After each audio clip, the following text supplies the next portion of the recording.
I'm going to talk about movies again for a bit, but from a slightly different angle. Beginning with the proposition, not opinion, but the academic fact, that the Transformer films of Michael Bay are, for all intents and purposes, the exact same as the Nazi propaganda films from the late 1930s and early 1940s of the famed female Nazi propagandist Eli Riefenstahl. They're the same. They do the same things. So we all know that cinema presents us these myths. I'm talking Hollywood cinema, sellout cinema, cowboys and Indians, good guy, bad guy.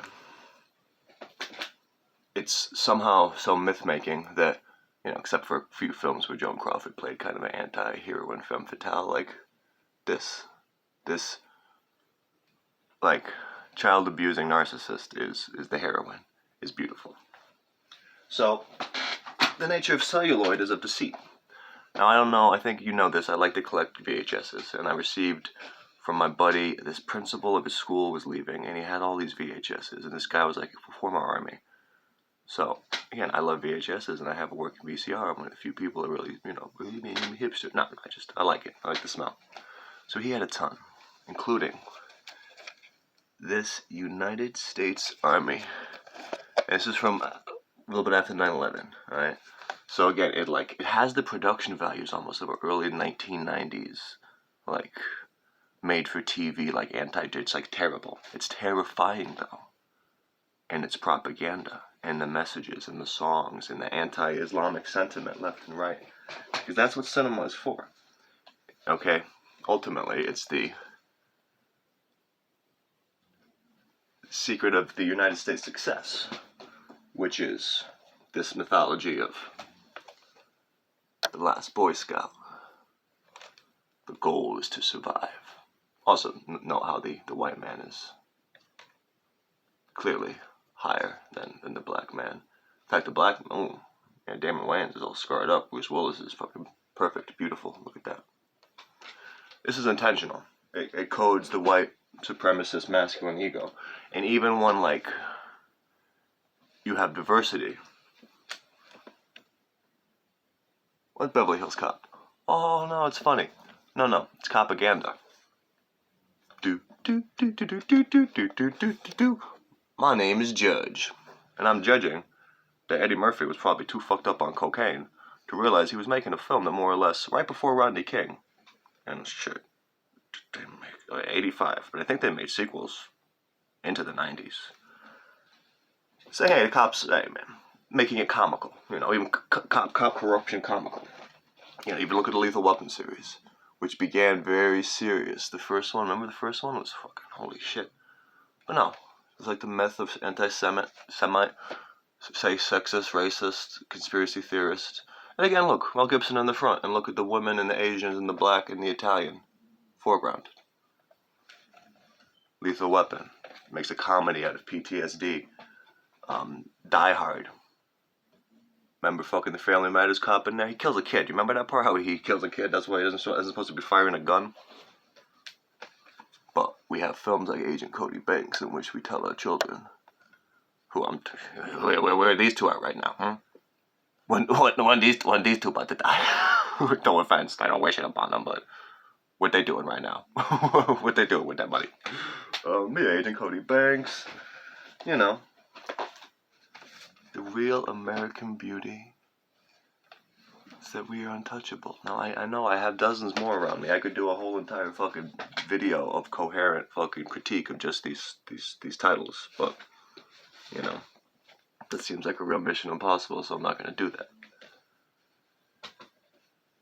But I want to bring it back, and to do this more justice, I'm going to recite a very underrated Gil Scott-Heron song called B Movie from the 1981 album Reflections. Reflections, one of his more underrated, amazing album. It's got the iconic, yeah, there it is, and it's It's kind of his last real solid album before he did his works with Brian Jackson, but then he kind of fell off, I think, into it was the 80s. All right, so keep in mind the like back and forth heroin addict, hardcore drug addict, PCP user, like in the 80s.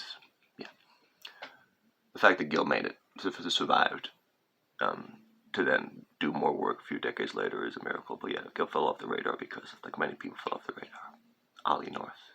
And Gil knew this. That's a crazy thing. Like the album Reflections, the song about the same particular B movie, is similar to what he did with H28 Gate Blues. It's sort of predicting, it's using that current point of political corruption to just look at the past, but also predict the future. And in the song, Gil pretty much calls it dead to rights.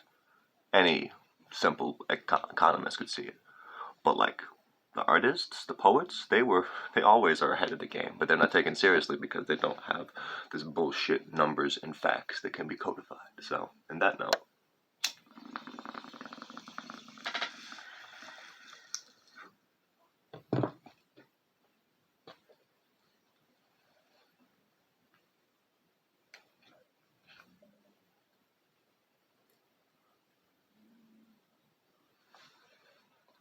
well, the first thing I want to say is mandate my ass, because it seems as though we've been convinced that 26% of the registered voters, not even 20%, it's 26% of the American people, but 26% of the registered voters for a mandate or a landslide. 21% voted for Skippy, and 4% voted for somebody else who might have been running. But I remember. In this year that we have now declared the year from Shogun to Reagan. Remember what I said about Reagan? I meant it.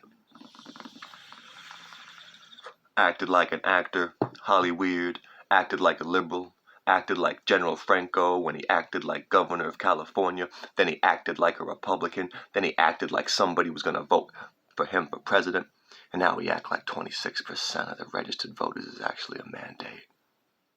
We're all actors in this, I suppose. What has happened is that in the last 20 years, America has changed from a producer to a consumer. And all consumers know that when the producer names that tune, the consumer has got to dance. That's the way it is. We used to be a producer, very inflexible at that, and now we are consumers and finding it difficult to understand. Natural resources and minerals will change your world. The Arabs used to be in the third world. They have bought the second world and put a firm down payment on the first one. Controlling your resources will control your world. The country has been surprised by the way the world looks now. They don't know if they want to be Matt Dillon or Bob Dylan. They don't know if they want to be diplomats or continue the same policy of nuclear nightmare diplomacy. John Foster Duels ain't nothing but the name of an airport now. The idea concerns the fact that this country wants nostalgia.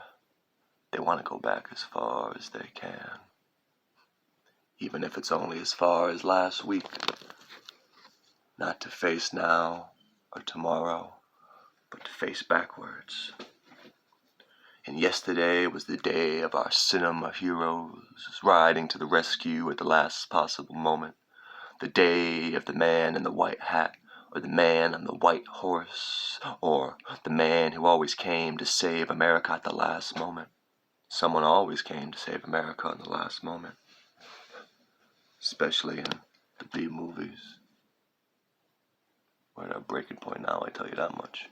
Shit, she went on to direct The Hurt Locker. Again, revisit this movie. It says a lot more about fucking, and again, whose mask did they put on? But Tricky Dick Nixon. This is actually a really good movie. But that's not the point. This is Black History Month, goddammit. And when America found itself having a hard time facing the future, they looked for people like John Wayne. Oh, here's this fucking motherfucker. Speaking of, okay. Big ups to Dennis Hopper, though. But since John Wayne was no longer available, they settled for Ronald the Ray Gun. And it has placed us in a situation that we can only look at like a B-movie.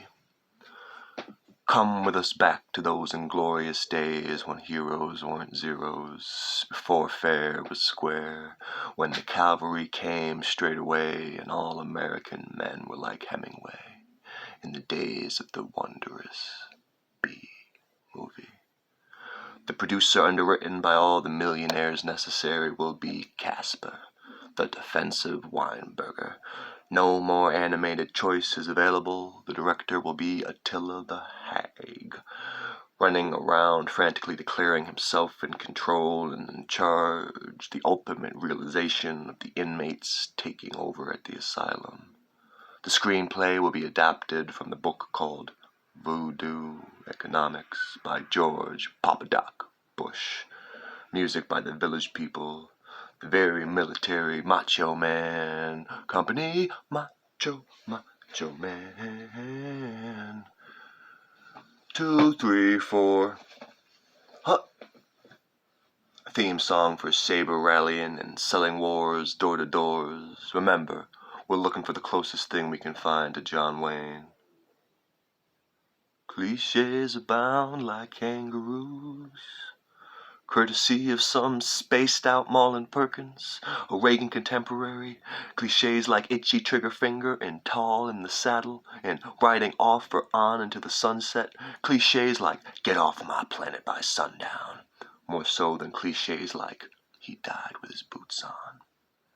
Marine tough that man is, Bogart tough that man is, Cagney tough that man is, Hollywood tough the man is, cheapsteak tough and bonzo substantial. The ultimate in synthetic selling, a Madison Avenue masterpiece, a miracle, a cotton candy politician. Presto, macho, macho, macho man. Put your orders in America, as quick as Kodak your leaders duplicate with the accent being on the nukes, 'cause all of a sudden we have fallen prey to selective amnesia, remembering what we want to remember and forgetting what we choose to forget. All of a sudden, a man who called for a bloodbath on our college campuses is supposed to be Dudley goddamn Do-Right. Look at this and look at that knife. Oh, hey, that's not a knife, that's my fucking dick. That's the shit we were raised on. You think we were gonna be fucking good people?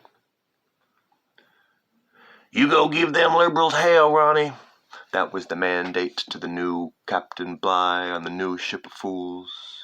It was doubtlessly based on this chameleon performance of the past, as a liberal Democrat, as the head of the Studio Actors Guild, when other celluloid saviors were cringing in terror from McCarthy. Ron stood tall. It goes all the way back from Hollywood to hillbilly, from liberal to libelous, from bonzo to birch idol, born again, civil rights, women's rights, gay rights, it's all wrong. Call in the cavalry to disrupt this perception of freedom gone wild. God damn it. First one wants freedom, then the whole damn world wants freedom. Nostalgia. That's what we want. The good old days, when we gave 'em hell, when the buck stopped somewhere and you could still buy something with it. At a time when movies was in black and white, and so was everything else. Even if we go back to the campaign trail before six-gun Ron shot off his face and developed hoof and mouth, before the free press went down, before full court press and were reluctant to review the menu because they knew the only thing available was Crow.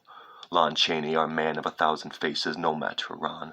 Doug Henning does the makeup, special effects from Gresham Formula 16 and crazy glue, transportation furnished by the David Rockefeller of Remote Control Company.